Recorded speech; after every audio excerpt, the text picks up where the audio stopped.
I would say this though, with the minor league season getting back into things, and obviously you focus on the pro club more than you focus on the minor league club. It's still, and this is a couple of years now. I am still not used to these 6-game series.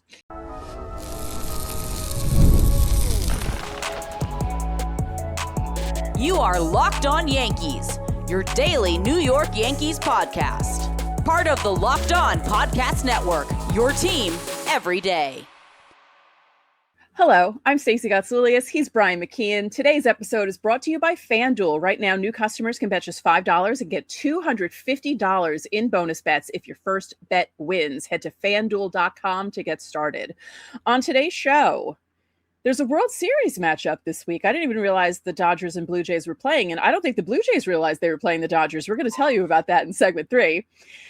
We're going to preview the series between the Yankees and the Athletics, because remember, they don't have a city name attached to them. They're just called the Athletics. Yep. So we're going to preview that series. But first, our first Tuesday trek through the minors of 2026. Brian, how excited are you about this? Oh, I'm just thrilled. It's oozing out of me. Can't you tell? Hey, I'm excited because it's more baseball for us to keep track of, and so let's start with, we're going to go in order from high to low. So let's talk about Scranton first. They had their first series in Rochester, so they were not affected by the weather, where Somerset and Hudson Valley were affected by the weather on Sunday, and both of their games on Sunday were rained out. But Scranton didn't have a problem. They won their first series of the year, 4-2. They won 16-5 on Sunday, but Luis Gil had a little bit of a rough go for him in that game. Yeah, again, this is just a tune-up for him, though. It's just to keep his arm fresh, so I wouldn't look too far into it. I would say this, though. With the minor league season getting back into things, and, obviously you focus on the pro club more than you focus on the minor league club, it's still, and this is a couple of years now, I am still not used to these 6-game series. It's still confusing to me. Yeah, it's so strange. It's strange. Jasson Dominguez so far in AAA, 379 batting average, 455 on base, 1110 OPS. He has 2 home runs, 7 runs driven in. He had 2 hits on Sunday. I saw him make a pretty good play on, I believe, Saturday. I think that's the film I saw on YouTube, in left field, running from left field into the corner and making a really good catch. He also ran in on a ball in left field. He's looking better. He's looking more comfortable in left. And this surprises me zero. I kind of said this in the summertime and the wintertime. I think he's going to dominate AAA. I think he's going to have an unbelievable year in AAA. He's used to the major leagues. He has his major league regiment down too, which I think is key. Like, he's going to get to the stadium at the time that he got to their stadium in the Bronx, and he's going to go through his normal routine. All of those things will benefit him in a quieter atmosphere, smaller crowds, like much more relaxed. I think he's going to dominate AAA. Yeah. He's not in the major leagues for a specific reason. Like, right. There's guys in front of him that are playing. This is more of a benefit for him to be in AAA. So I think he's going to dominate. It's so much better because you don't want him rotting away on the bench. Yeah, and that's what he would be doing. And he would have been this whole time. So do you think Boone would have given Dominguez an at-bat the other night, or Escara? I think Dominguez. He did it in the playoffs. I think he would have put Dominguez in there because Dominguez would have been on the bench more than Escara. Absolutely. Yeah. Spencer Jones batting .212 with 2 home runs, 9 runs driven in, but he already has 7 strikeouts. Yeah, and if these numbers are going to struggle like this, you got to trade him sooner rather than later. Yeah. There's, with signing Bellinger to the extension, there's no clear path for Spencer Jones going forward, especially if you believe in Dominguez. At some point you got to make a move. Because if Jones has a 30% strikeout rate in June, his trade value just plummets more and more. Yeah. Somerset only had a 3-game series, but it turned into a 2 because of the weather. They went 1-1 against Portland, but this is funny. You know me with my numbers. I love this. But they won the first game 18-2. They went ham, and then they were shut down 1-0 in the second game. Reminds me of the Braves Diamondback series from over the weekend, right? The Friday game was I think it was 18-2, the same score, and then the next day it was 1-0. It's crazy how those things happen. So in that 18-2 game, the Somerset Patriots scored 12 runs in the first 3 innings. George Lombard Jr. hit a home run in his first at-bat of the season. He went 5 for 6, 3 singles, a double, a home run. The only RBI he had was on the home run that he hit. He stole a base and he scored 3 times. So only having 1 RBI on 5 hits is impressive. Crazy. Right? Yeah. And that's a real key because he did struggle a little bit when the time that he was in AA last season. If he's able to play at a high level in AA, that means he probably finishes the year this year in AAA, which, I mean, that his major league debut could be sometime next year. That it can be that quick. Yeah. So you had mentioned the 6-game series. So Somerset, Hudson Valley, and Tampa all played 3 games series. And again, Somerset, Hudson Valley only played 2. Their Sunday games are postponed, not rescheduled yet. And Tampa played 3 games, but they're all going to be starting their 6-game series tonight against their opponents. So Somerset will be playing Binghamton for 6 games starting tonight. Binghamton Mets, the champions of that league. So no longer the Rumble Ponies, right? Yeah. Yeah. Oh, yeah, right. That's unfortunate. That was a good name. Yeah. So Hudson Valley went 2-0 against Brooklyn in Brooklyn. Again, quick weekend series, and even quicker because of the game being suspended on Sunday. Caden Kent, Jeff Kent's son, went 2 for 4 with a walk on Saturday. And in 2 games, minuscule sample size, he's batting .429 in those 2 games. So he's hitting the ball well, at least those first 2. Have you been to a game at that stadium in Brooklyn? No, I saw it. It's gorgeous. I saw it because I was at Coney Island and I went on the Wonder Wheel and I went in a swinging car. Don't ever do that. Yeah. And I could see the stadium from it while I was swinging and screaming in the swinging car. It's a beautiful wet place to watch a ball game. And right field has the steeple, not the steeplechase, the parachute ride. And you can see the beach. It's a gorgeous place to watch a baseball game. But I am continuously forever confused of what division they play in baseball. Because this team switches leagues like every year.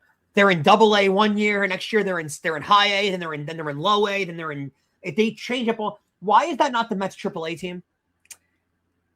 It makes no sense. That should be the AAA team, because if you need to call up a player, he's in New York City. Is it Syracuse? It's Syracuse, which makes it so little. Why would your AAA team be like 9 hours away when it could just be 5 hours away, I guess? When it could be a half hour. I used to pass. It makes no sense. I used to pass the ballpark when I was going up to Oswego, and they were the Syracuse Sky Chiefs all those years ago. I don't remember that. Wow. Because it was, well, you wouldn't, because it was 1995. It was right off of Interstate 81 as you were going past Syracuse and going up towards Oswego and where it definitely makes more sense that the Mets AAA team is in Syracuse as opposed to when it was in Vegas for all those years. That made less sense than anything. Right. But still, Stacey, not having it, why would it not be Coney Island? It's down the block.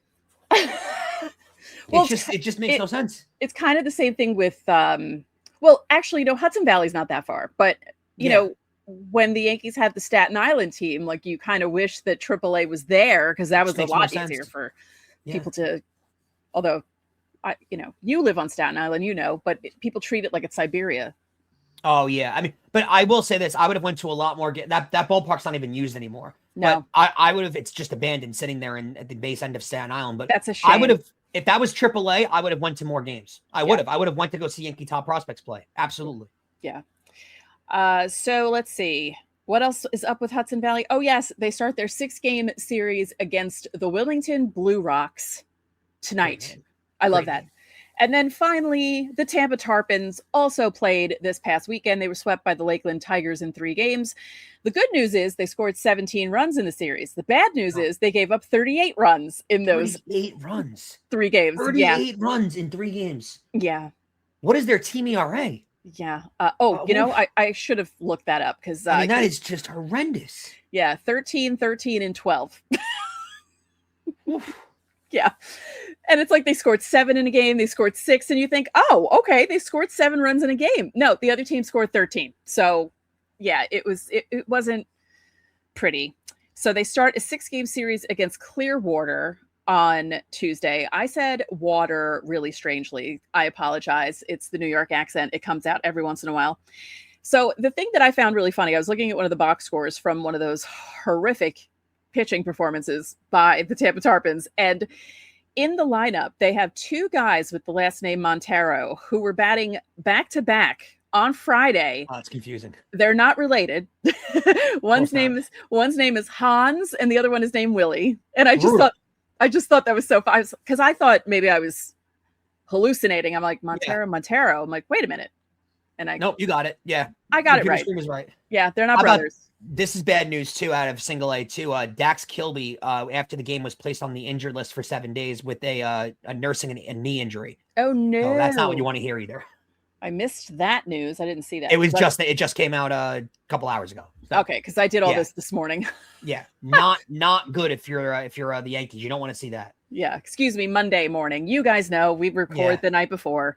But I was getting all this stuff ready to do this segment, and I was just so excited. I was like, yay, minor league baseball's back. We have our Tuesday trek through the minors. It's one of my favorite features to do during the week, along with Fan Mail Friday. And you guys appreciate it. We like that you appreciate it. And I appreciate it because I know so much more about minor league players, and I actually teach my brother about that because he doesn't know minor league players as much anymore. Since I've joined the show, this segment is properly Stacy's baby.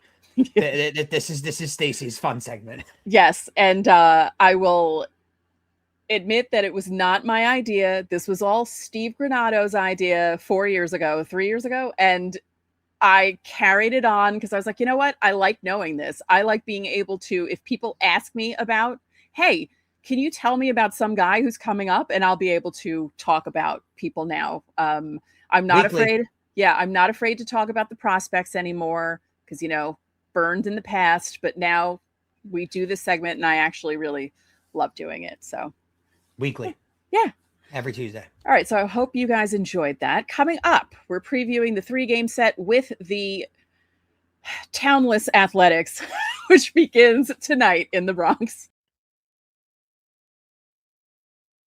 The NBA playoffs are here, where every possession matters, every matchup is magnified, and every game can swing a series. And right now, FanDuel is giving new customers a great way to get in on the action. Here's what I like about it. You can bet just $5 and get $250 in bonus bets if your first bet wins. The app makes it easy to follow the action with player stats, trends, and matchups all available in one place. And during the playoffs, that extra insight really matters when you're looking at what stars can do, role players can do, and key moments throughout series. It just makes the entire playoff experience that much more engaging from start to finish. Use the website to look up current lines and odds. You can personalize your entire slate of what you want to bet on in the NBA playoffs. So here's what you do. Head over to FanDuel.com to get started. FanDuel, play your game.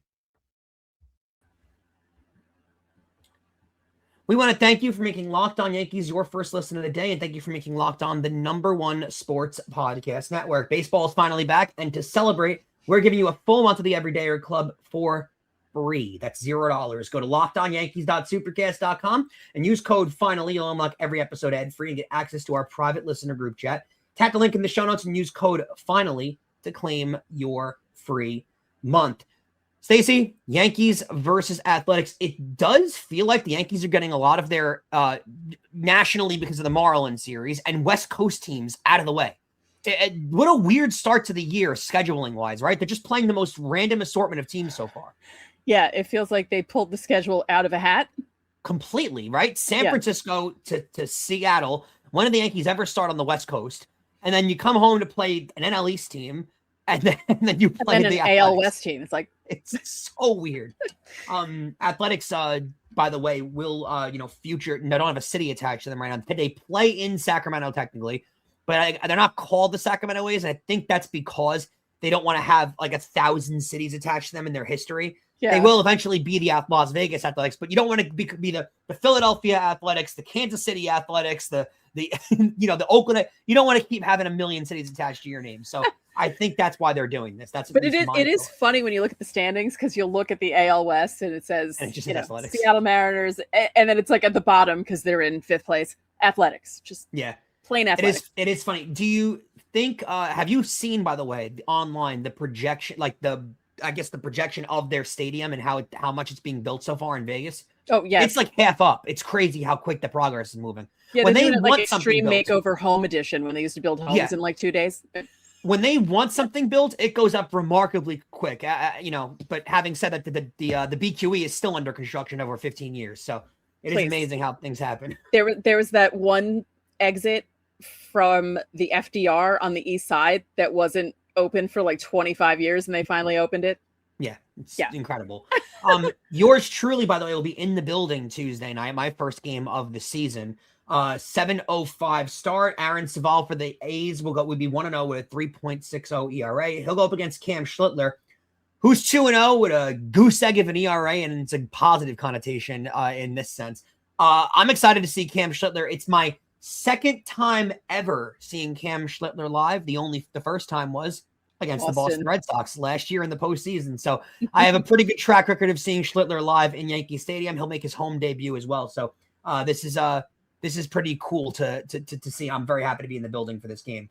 Wednesdays is maybe a little cooler though, because Wednesday 7:05. It's the first prime game of the year. Stacey, Luis Severino returns to the Bronx. So the Luis Severino revenge game, some are calling it. He's 0-1 with a 6.48 ERA. Up against Will Warren, who's 1-0 with a 2.70. Funny enough, if you look at Severino's splits from last year, Stacey, it is remarkable how different it is from home and the road. Oh, and most pitchers are better at home and worse on the road. He's horrible at home.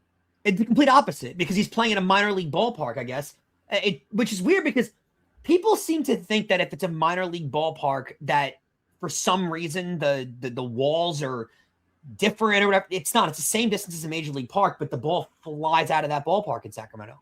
So you want to hear something strange? And I noticed this when I was putting the numbers in this morning. But Luis Severino is 0-1 with a 6.48 ERA in 8 1/3 innings pitched. Jacob Lopez, also in the Athletics rotation, is 0-1 with a 6.48 ERA in 8 1/3 innings.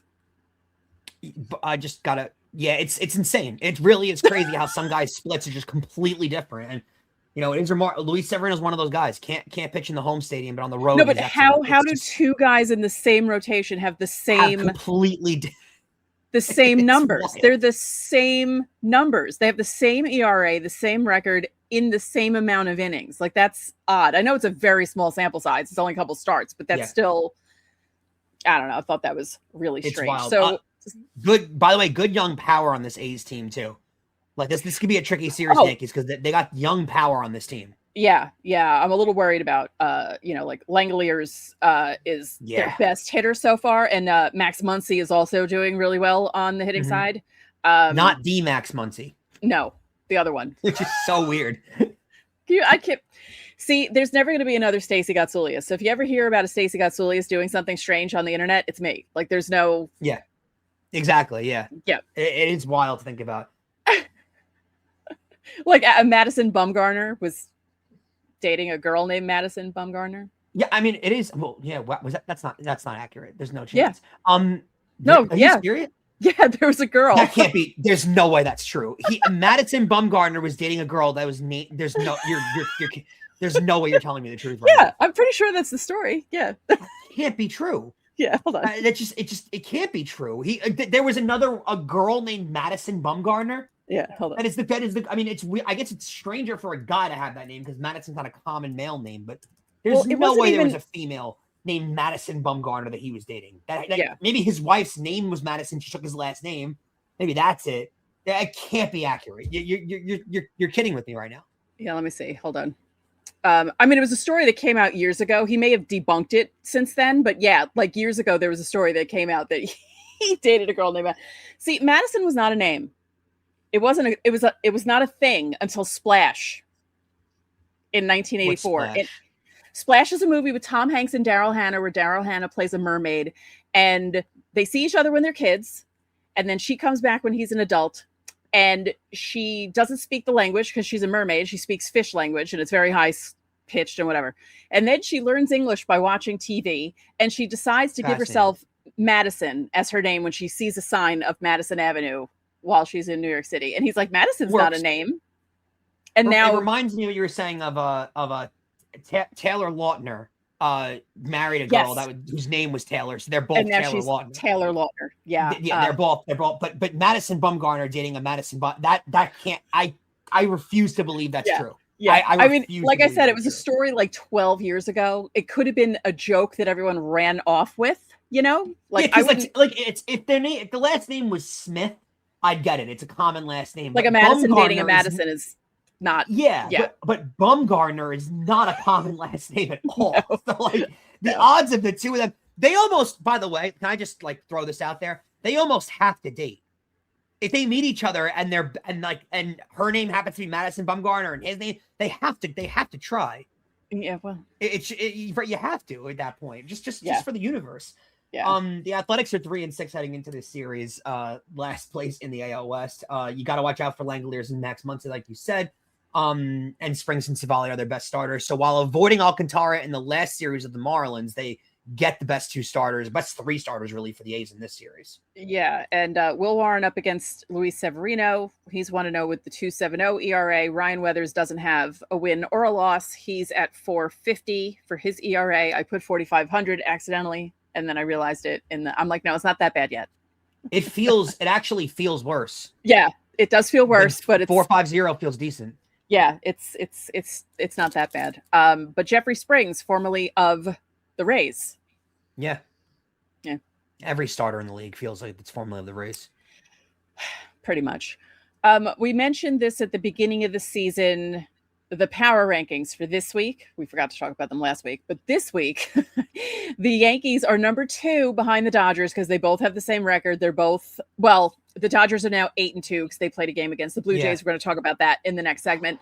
But it's Dodgers, Yankees, Brewers, Braves, Mariners, your top 5, according to MLB.com's power rankings. While the Yankees have gotten off to a really nice start, and I'm really pleased with it, the Dodgers it feels like there's a significant gap between 1 and 2, right? Yeah. The Dodgers are frightening. We're going to talk about that in the next segment because coming up, we have news from around the league.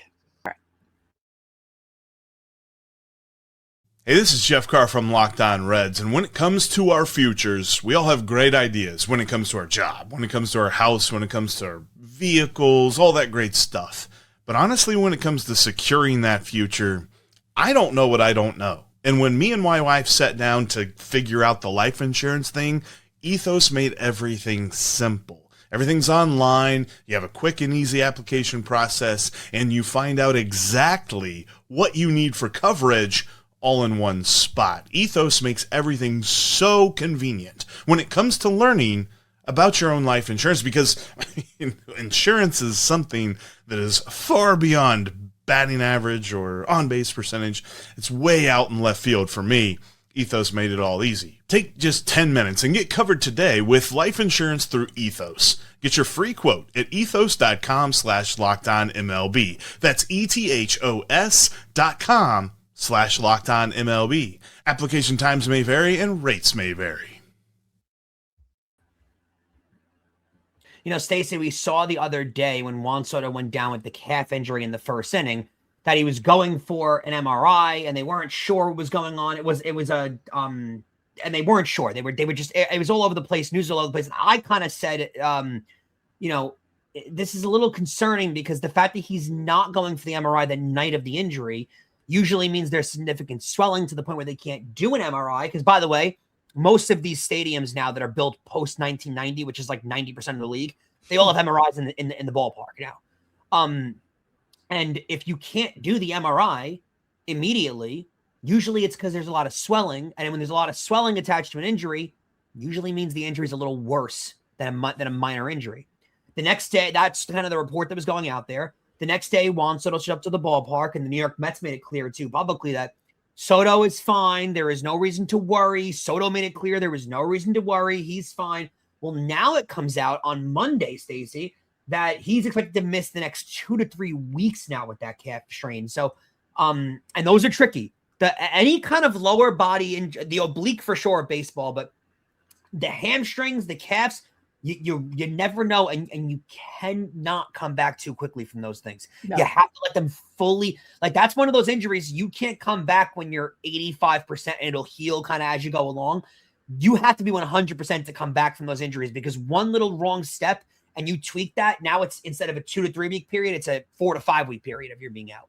Yeah, especially calves. Yeah. who had infamous issues with their calves? Troy Tulowitzki, Josh Donaldson, Giancarlo Josh Stanton. Donaldson. Yeah. Well, Giancarlo Stanton, it's been every piece of soft tissue in his body is made of the cheapest brand possible. But Josh Donaldson, for years, that was a problem with the calf. He was always out with calf injuries because he would try and come back too quickly. And those injuries, again, if you come back too quickly and re-aggravate it, you wind up extending your rest time for even more to get back. So you got to be careful. And that's a huge loss to the Mets in the middle of the lineup. They're already asking more out of Soto because of Alonso not being there anymore. Now with him out for a while, that's a really, really tough. The Mets might have masked their poor start by getting to play the Giants at the start of this year. Yeah. Hold on one second. Okay. I just want to make sure I had something right because I just got worried when I looked in the. Okay. I'm trying to think of. I can't even think of who else is on the Mets right now. The Mets are doing fine. They beat up on the Giants and they didn't beat Soto in those last few games, right? But they struggled in that Pirates series, and everyone was kind of worried about them. And then they go to St. Louis and have that terrible series there, and people were kind of worried. And then I'll do it. In typical Mets fans fashion, they go out to San Francisco and beat up on a team that can't beat anybody, and the Mets are right back on the World Series track when they lose Juan Soto. So let's wait till they get some tougher competition. Now they're not going to get it because they're going to Arizona with the Diamondbacks, who are barely a major league team. Yeah. But that's a weird losing Soto for an extended period of time could really, really hurt them. Yeah. So the next item is nice. The Rays are back in the Trop. They played their first game on Monday because they opened up on the road. And Cedric Mullins hit the first home run. And it was the first time that they were there in 561 days. So I understand you had to fix the roof, obviously. That made sense. And they had to restore the field because it was destroyed by the storm. That all makes sense. Oh, yeah. Mm-hmm. Have you seen the upgrades they've made to the Trop, though? Like new club seating, the interior is all different. They made like $400 million worth of upgrades to the Trop, and I don't get why. Right? Because fix the roof, obviously. Fix the field, obviously. Why are they fixing the concourses? It just doesn't. It seems like a waste of funds. Or the Tampa Bay ownership has no intention of moving whatsoever and building a new stadium. They're just putting these rumors out every few months just to, keep people, feeling good about themselves. Yeah, no, I didn't really look. Like I didn't really see any footage of anything, but look online. They redid all the concourses, the suites, the club level, which is again great and overdue.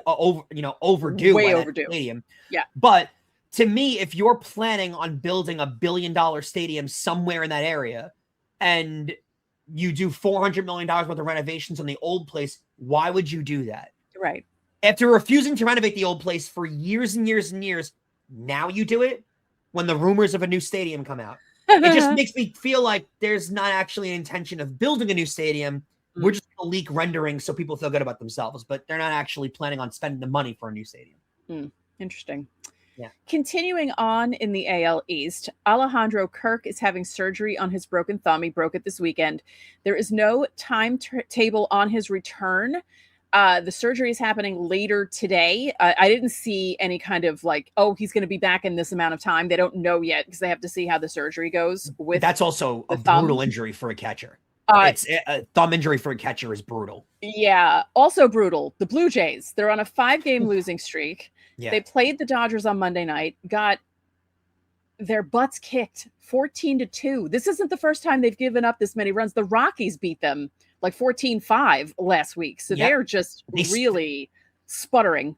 Yeah. And the Blue Jays are coming off getting swept by the White Sox. I mean, they're not playing well at all. How about this? The Yankees are the only team in the American League East over 500. Mm-hmm. We talked about all offseason how dominant this division was going to be and how tough this division was going to be. It still could be. It still could be for sure, but every team has gotten off to a slow start except for the Yankees. Every team. It's crazy. Yeah, because the Blue Jays were at 500 and now they're below 500. Well below. The Red Sox are horrendous. They lost again. They lost on Monday. They're awful. They're 2-8 now, I believe. Yeah. They lost to Milwaukee. I mean, they're awful. And Tampa, I think, is where they're supposed to be. And also, Baltimore can't hit. I mean, Pete Alonso's been terrible there since. I mean, this division's in a weird spot so far. A lot of teams having a tough time getting off the mat. Yeah, I think it's going to turn around. I don't envision these teams being this bad. Although, if the Blue Jays keep having because they have a bunch of key injuries right now. If guys don't come back when they're supposed to, if more guys get injured, if it's one of those, because sometimes teams just have those kinds of years where it's just an injury fest and they just can't get anything going. And it's really not like, it's not that they're playing bad because they're bad. They're playing bad because they don't have anyone to play because people are injured. Yeah. Not at full strength. Yeah. I mean, the Yankees had a year like this a couple of years ago and they went up winning like over 100 games, but still it can happen where you're just riddled with injuries and you can't come back and win. Here's the thing though. And we've said this for years. You certainly can't win the World Series in this time of the year, but you can lose it and you can play your way out of it at this time. And if they bury themselves too deep in the first month of the season, and again, we're early on, we know, but if they bury themselves too deep and these injuries start to pile up more and more and more, that could be a huge, huge problem for Toronto because again, they're really banged up, Stacey. And it doesn't get talked about enough. They're in a season now without Bo Bichette. Their second best hitter from last year is not in the lineup anymore. So like that's a huge, huge minus for them. Yeah. And our last item from around the league, when the Guardians series opener against the Royals became official after 5 innings, Jose Ramirez set a new franchise record for games played by appearing in his 1620th career contest. He snapped a tie with Terry Turner, who appeared in his 1619th and final game for the franchise way back on September 1st, 1918. Right in the heart of World War I. That is insane to think about that. You know what I find very interesting? Jose Ramirez might be the most underappreciated and talked about future Hall of Famer in the entire sport. Yeah. He consistently puts up excellent numbers every single year and is never talked about. No. He's in the MVP finalist every year of his career. Every year he's in the top 5 and he just never gets talked about and never sniffs the MVP, by the way. Right. He's always a finalist, never sniffs the MVP. He deserves a lot of credit too. From those fans better treat him like gold because he took a severe discount to stay there because he just wanted to stay in Cleveland and he could have got a boatload of more money on the open market. And he just chose not to and took a very reasonable deal to stay in Cleveland. All right, well, thank you guys for tuning into today's Locked On Yankees. Make sure you follow and subscribe so you get all of the latest episodes. You can follow us on Instagram at Locked On Yankees, all one word, TikTok at LockedOn_Yankees. If you never miss an episode, the Everydayer Club is built for you. You get ad-free Locked On Yankees episodes, members-only Discord access if you're part of the all-access level. You get a newsletter every day, and I'm going to try and do a live stream. Couldn't do it Monday, didn't feel well. I'm going to try it again later today, so hopefully you will join me. And you can join us at the Everydayer Club, lockedonyankees.supercast.com to sign up. If you're watching us on YouTube, head over to the first ever 24/7 Locked On Podcast Network channel. If you're listening on audio, make Locked On MLB your second listen of the day. So that'll do it for this edition of Locked On Yankees. I'm Stacey Gotsoulias. And I'm Brian McKeon. We'll catch you guys tomorrow.